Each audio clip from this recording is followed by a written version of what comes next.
Hello viewers, I'm Bill Campbell, show producer of the series Freedom is Not Free. Along with me are my colleagues on the left, Tony Calabro, who is our master videographer, and on my right is Steve McCarthy, our host for many years. Freedom is Not Free was the brainchild of our studio manager, Bob Passero, Steve McCarthy, and myself.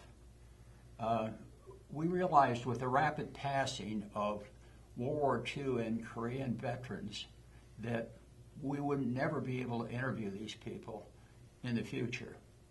So post haste, we put together the series Freedom is Not Free.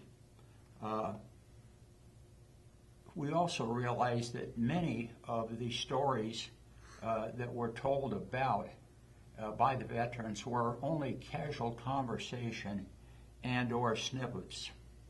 Upon creating the series, we knew that we could put together a program that would be appealing and for future generations to cherish. To date, we have recorded 130 veteran interviews, all the way from World War II, Korea, the Cold War, Vietnam, and Desert Storm. We deem it an honor and a pleasure to provide these heartfelt stories to veterans and to their families. And I'd like Tony to tell you about the process. Yeah, after we finish the interview, which takes 30 to 45 minutes, I'll take the SD card, which has captured the whole interview, and bring it to my editing software. And what I'll do is, any place where the veteran is speaking of places, events, or equipment that he's utilized, I'll get pictures of that event from the internet and paste it over the talking head on the interview. The editing process takes quite a bit, and after it's completed, it's posted on our website. Our website now has 130 interviews, and anybody that's interested in watching it can go to SCA-TV, go to the Freedom is Not Free tab, and you can watch any of the veterans' interviews. It's all alphabetized. Now I'd like to pass it over to our moderator, Steve McCarthy, and he'll fill you in on some more details. Steve? I actually have the easiest job of the three of us. I get to spend some time with my fellow veterans and find out what they did. It's important that these interviews fulfill two missions. Number one, that we recapture for their families what their loved one did, so it's not lost to the family lore. And number two, to capture the living history that may or may not be important for future generations to study.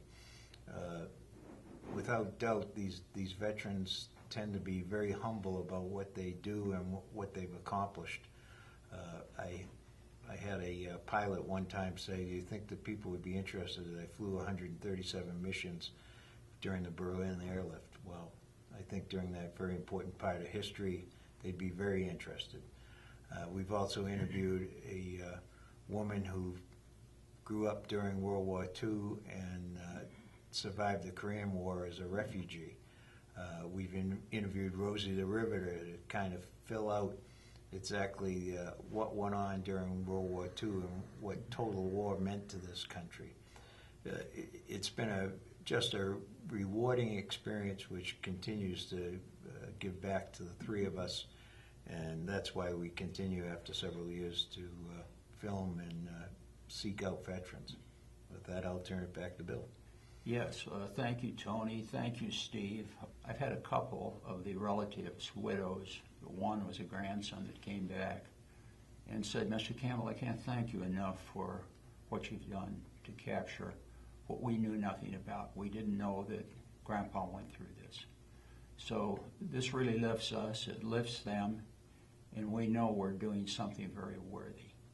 And anybody out there that is a veteran, we don't care where you served, when you served, all you had to have done is step forward, take the oath, and get a honorable discharge.